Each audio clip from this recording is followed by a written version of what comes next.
àṣẹ ni látọ̀dọ̀ Ọlọ́run wípé tédé àyèdè bá ń bẹ láàrin wa ká tún ṣe ká yanjú ẹ̀. àṣẹ ni innamal mu'minuna ikhwatun fa aslihu bayna akhwaykum. Ọlọ́run ní ọmọ ìyá làwọn mùmìní, nítorí náà ẹ ṣe àtúnṣe láàrin àwọn ọmọ ìyá yín. Ọba tó dá wa ó mọ̀ wípé kò ṣeé ṣe kí onílàákàyè méjì kó wà níbì kan kó má sí gbọ́nmi sí omi òtó. It is not possible for two intelligent persons to be within a particular space without a kind of conflict. Conflict is inextricably a part of our lives. Ara ìṣẹ̀mí ní èdè àìyedè. Ṣùgbọ́n, should your conflict lead to enmity? Ṣé èdè àìyedè wa ṣó yẹ kó sọ wá dọ̀tá ni? Èdè àìyedè gbọ́dọ̀ ràn wá lọ́wọ́ láti gbọ́ra wa yé sí. Òun ló fi jẹ́ wípé ìpele mẹ́ta ni. You talk about conflict management. Báwo la ṣe ń ṣe tadbiru niza? Báwo la ṣe mú èdè àìyedè yẹn tí ò ní kọjá àlà, tí ò ní kó àwùjọ? Láti bẹ̀ ká a lọ sí conflict resolution. Báwo la ti mú dópin? Àwa sọ di conflict transformation. Báwo ni a ṣe wá sọ di nǹkan míì tí yóò di ìfẹ́? Àwọn ìpèníjà tá a ní lónìí òun ni wípé àwọn tó di àlámọ̀rí náà mú ọ̀pọ̀lọpọ̀ wa ò mọ̀. Àkọ́kọ́, ìmọ̀. Kò sí ẹ̀sìn kan lábẹ́ sánmọ̀ yìí tó bùkátà mímọ̀ bí Islam. Kò sì sí òjíṣẹ́ kan tó tẹpẹlẹ mọ́ mímọ̀ bí Ànábì wa Muhammad sallallahu alayhi wa sallam. Ànábì ló sọ fún wa sallallahu alayhi wa sallam. Ó ní julusu sa'atin fi madaratil ilmi khayrun min qiyami alfi laylatin tusalli fiha alfa rak'a. Wákàtí kan tí èèyàn jókòó láti fi kọ́ ẹ̀kọ́ ó lóore wájú Ọlọ́run ju ẹgbẹ̀rún òru tó yan náfìlà ẹgbẹ̀rún kọ̀ọ̀kan lóru kọ̀ọ̀kan lọ. Ọ̀pọ̀lọpọ̀ ò mọ̀ wípé ọ̀ràn tó ń dá lórí Facebook àti ṣe é débi pé à ń pera wa ń kèfèrí, àti ṣe é débi pé àti sọ̀rọ̀ àwa di PA Ọlọ́run àbí secretary Ọlọ́run, àwa lamẹ́ni tí ó wọ̀ ná. Bẹ́ẹ̀ kẹ̀rẹ́ olùpèpè ni wá, a kì í ṣadájọ́. We are just callers, we are not judges. And Allah has not given us the responsibility of judging others. So kí ẹnikẹ́ni tó bá ń pera rẹ̀ ní Mùsùlùmí kó gbọ́ yé. Ara àìmọ̀kan tó wà níbẹ̀ ni pé ọ̀pọ̀lọpọ̀ ẹni tó ń pè èèyàn ń kèfèrí kò mọ̀ túmọ̀ ẹni tí ń jẹ́ Mùsùlùmí. Torí pé bẹ́ẹ̀ bá ní kó sọ́sọ́ bẹ̀rẹ̀ sí mú àwọn àlàyé oríṣiríṣi wá, kò wá ní sọ fún yín pé Ànábì ló sọ bẹ́ẹ̀ sallallahu alayhi wa sallam. Ká bá wo gbogbo ahadith Ànábì sallallahu alayhi wa sallam, ẹ rí i wípé ohun t'Ànábì ń pè tó yé wa sí nípa ta ní jẹ́ Mùsùlùmí. Tó o bá ti pè rẹ̀ Mùsùlùmí ni ẹ́. Ààyè mẹ́ta ọ̀tọ̀ọ̀tọ̀ nínú Sahih Muslim, Ànábì wa Muhammad sallam ní ọdún tí ó jagun ṣẹ́gun Mẹ́kà ọdún 630, Ànábì ní uktubuli kulla man talaffadha bil Islam fadhalika al-Muslim. Ẹ kọrúkọ gbogbo ẹni náà, write for me the names of anybody who says I am a Muslim. He is a Muslim. So ní nǹkan kan ṣe pẹ̀lú kí ló ń ṣe ní kọ̀ọ̀rọ̀ yàrá ẹ̀. It is not your business. Kí ló ṣe níta, ó pèrè Mùsùlùmí níta gbà bẹ́ẹ̀. Tó bá wù wá kèfèrí sọ fún pé wà kèfèrí ló wù yí. O lè ṣèdájọ́ fún. Ẹlẹ́ẹ̀kejì, Ànábì wa Muhammad sallallahu alayhi wa sallam. Ó ní man salla salatana, ẹni tó bá ń kí irun táwa ń kí. Wastakbala kiblatana, tó dojúkọ gábàásì tá ń dojúkọ yìí. Wa akala dhabihatana, tó ń jẹ nínú ẹran tá a pa. Fadhalikal Muslim. Mùsùlùmí nìyẹn alladhi alayhi dhimmatullah wa rasulihi wal mu'minin. Tí ààbò Ọlọ́run àti òjíṣẹ́ rẹ̀ àtàwọn olùgbàgbọ́ òdodo di ọ̀ranyàn lé lórí. Ẹlẹ́ẹ̀kẹta, Ànábì wa Muhammad sallam tó wá pè tó nínú ìṣẹ̀lẹ̀ kan ní Usama bin Zayd radiyallahu anhuma. Usama ń lé kèfèrí kan lójú ogun. Bí wọ́n ti wá ń jà, ìjà bá bọ́lẹ̀ lọ́wọ́ kèfèrí, ó wá pariwo la ilaha illallah. Usama wá wò pé òòró lè. Ó ń jà látàárọ̀, ìdá wá bọ̀, ó wá pariwo la ilaha illallah. Ó wá pa á. Nígbà táwọn Ànábì gbọ́, Ànábì béèrè lọ́wọ́ ẹ̀. Akọ́lá la ilaha illallah wa qatalta. Ǹjọ́ sọ la ilaha illallah jáde lẹ́nu ó sì pa. Ó ní innama qalaha min khawf. Òjíṣẹ́ Ọlọ́run ìtorí gbẹ̀rù ń bà á ló ṣe sọ la ilaha illallah. Ànábì ní afala shaqaqta sadra. Ó ṣe sígbà ya rẹ̀ wò. Madha tasna'u bi la ilaha illallah idha ja'atka yawm al-qiyamati tashhadu alayk. báwo ni wàá ṣe pẹ̀lú la ilaha illallah lọ́jọ́ àgbéǹde alkiyama tó bá wá jẹ́rìí takò ẹ́ pé èèyàn pè mí jáde lẹ́nu ó pè ń kèfèrí. Muhammadu Rasulullah. àìmọ̀kan ó kó bá ọ̀pọ̀lọpọ̀ àwọn èèyàn.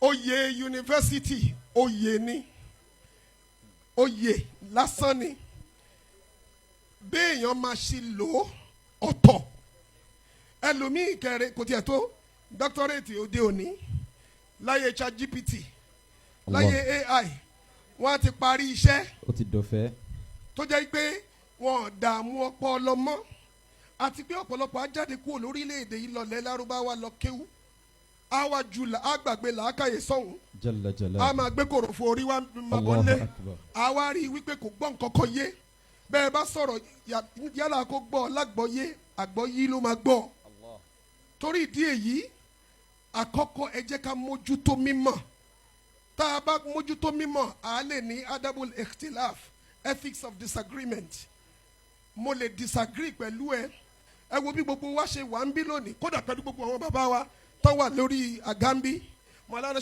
Sheikh Karibala àwọn rèé tí wọ́n bá sọ fún wa ohun tó ń jẹ́ ìṣọ̀kan nìyẹn tí wọ́n bá sọ fún wa pé ìtumọ̀ àyà kan nínú Kùránì rèé gbogbo Qadiriyyah ló máa tẹ̀lé ṣùgbọ́n tí wọ́n bá sọ bẹ́ẹ̀ tẹ́ ẹ bá lọ bá gbogbo wọn àfáà yìí ní kọ̀ọ̀kan kọ́ ṣàlàyé àyà kan yẹn àlàyé ọ̀tọ̀ọ̀tọ̀ náà máa fún yín nítorí pé ọ̀tọ̀ ni ibi tí kò wá ti kéwú ọ̀tọ̀ ni tíra tí kò wá kà àgbọ́yé wọn gan máa yàtọ̀ nínú ẹ̀kọ́ èdè wọ́n máa ń pè kíní kan ní intertextuality tanas intertextuality òun ni wípé there is a text written by your experience by your background by your family circumstances by your environment nọ́ọ̀sù kan wà tó jẹ́ pé ìrírí ayé ẹ ibi tó rìn sí ibi tó ti bí ẹ ló kọ́ ìyẹn wà nù an-nassu dakhili wan-nassu dakhili yutarjimu an-nass al-khariji tó o bá gbé Quran jáde tó o bẹ̀rẹ̀ sí ká o gbé hadith jáde ohun tí experience yẹ ti kọ sígbà àyà ẹ ló máa tú òun ló fi jẹ́ wípé ohun tẹ́nìkan kọ tó kà tó rí àánú lẹ́nìkan máa kà tó máa rí kórìíra torí ìdí èyí ọ̀nà ẹyọ kan náà láàfin yanjú ẹ̀ padà sọ́dọ̀ ẹ̀ tó ní gbogbo ẹ̀ káríọlá Muhammad sallallahu alayhi wa sallam. Return to the school of Muhammad sallallahu alayhi wa sallam. So àkọ́kọ́ mímọ̀ ẹja mójútó ẹlẹ́ẹ̀kejì ìfẹ́ Mawlana Sheikh al-Akbar Muhyideen bin Arabi nínú tarjuman al-ashwaq ó ní adinu bidin al-hubbi anna tawajjahat. ركائبه أدين بدين الحب أن توجهت ركائبه فالحب ديني وإيماني. Only I practice the religion of love wherever it chariots earths because love is my religion, love is my faith. Mùsùlùmí gbọ́dọ̀ nífẹ̀ẹ́ láti inú ọkàn ẹ̀ wá. Ìfẹ́ tí ò ní sígbà láàyè ìkórìíra níbẹ̀. كاريلا محمد صلى الله عليه وسلم قل للمسلم على المسلم سبعة حقوق واجبات عليه من الله láàrin mùsùlùmí kan sí mùsùlùmí kejì àwọn ojúṣe méje kan wà tó jẹ́ ọ̀ranyàn ní látọ̀dọ̀ Ọlọ́run àkọ́kọ́ al-ijlalu lahu fi aynihi ó gbọ́dọ̀ bàbàrà rẹ̀ kó pọ́n lé lójú ẹ̀ wal-wuddu lahu fi sadrihi ó gbọ́dọ̀ nífẹ̀ẹ́ sí láti inú ọkàn rẹ̀ wá wal-muwasatu lahu min malihi ràn án lọ́wọ́ nínú dúkìá tọ́lọ́hún fún ẹ ṣàánú ẹ̀. ẹlẹ́ẹ̀kẹrin wa an yuharrima ghibata má bá wọn sọ̀rọ̀ rẹ̀ lẹ́yìn láìda. ẹlẹ́ẹ̀karùn-ún wa an ya'udahu fi maradihi tó o bá gbọ́ pé ṣàárẹ̀ lọ bẹ́ẹ̀ wò. ẹlẹ́ẹ̀kẹfà wa an yushayyi'a janazata bá wọn débi ìsìnkú ẹ̀. ẹlẹ́ẹ̀keje wa alla yaqula anhu ba'da mawtihi illa khayran má bá wọn sọ aburú rẹ̀ lẹ́yìn ikú ẹ̀ dáadáa ẹnìkan ni kò sọ. Ìfẹ́ dandan ni mùsùlùmí pàápàá jùlọ ẹni tó pera rẹ̀ ló ní súfì bá a ṣe wà ń bí lónìí a lè ráwọn tí yanra wọn lódì bá a ṣe wà ń bí lónìí a lè ráwọn tó ti búra pé láyéláyé àbámi ìbá ṣe mọ́ láàyè yìí jẹ́ kó sọ fún ẹ pé ó kì í ṣe súfì torí pé ẹni tí ń jẹ́ súfì ó ti ju gbogbo nǹkan lẹ̀ fọ́lọ́hún Junaid al-Baghdadi ó ní as-sufi yukal ard ẹni tá à ń pè ní súfì ṣe ló dàbí ilẹ̀ ẹlẹ̀. يطرى عليه كل قبيح gbogbo ìdọ̀tí ni wọ́n ń dà sí wala yakhruj minha illa kullul mali kò sì sí tó máa jáde látọ̀dọ̀ ẹ̀ àfi tó dáa tó dùn. torí ìdí èyí ìfẹ́ dandan ni ṣàwárí ẹlẹ́ẹ̀kẹta tí a fi ṣe hallu niza tá a fi ṣe conflict resolution tó máa jẹ́ kó rọrùn òun náà ni ẹ̀mí ìdáríjì àmójúkúò àmọ́kànkúò àmẹ́nukúò àmójúkúò àmọ́kànkúò àmẹ́nukúò anabi wa Muhammad sallallahu alaihi wa sallam anabi gbọ́ yé bó ti ń dé Mẹ́dínà ó kọ́kọ́ yanjú aáwọ̀ tó wà láàrin àwọn Aus àti Khazraj lẹ́yìn náà ó yanjú aáwọ̀ tó wà láàrin àwọn mùsùlùmí àti àwọn Yahudi ó ti ní àwọn ìṣẹ̀lẹ̀ kan ṣẹlẹ̀ nínú ìtàn tó jẹ́ pé ẹ̀rù wa nǹkan lè dàrú mọ́ ọ̀yàn lọ́wọ́ nígbà táwọn mùsùlùmí jagun Hunain wọ́n parí gazwa Hunain tán ẹ sì mọ̀ pé ọdún 631 ni wọ́n jagun Hunain tó jẹ́ wípé ọdún kan lẹ́yìn tí àwọn mùsùlùmí táwọn ará Mẹ́kà ti di mùsùlùmí wọ́n wá jagun yẹn tán gbogbo ìkógun gbogbo Ganaim tí wọ́n kó lójú ogun ànábì wá fi fún àwọn ará Mẹ́kà tó ṣe gba Islam kò wá fún àwọn ará Medina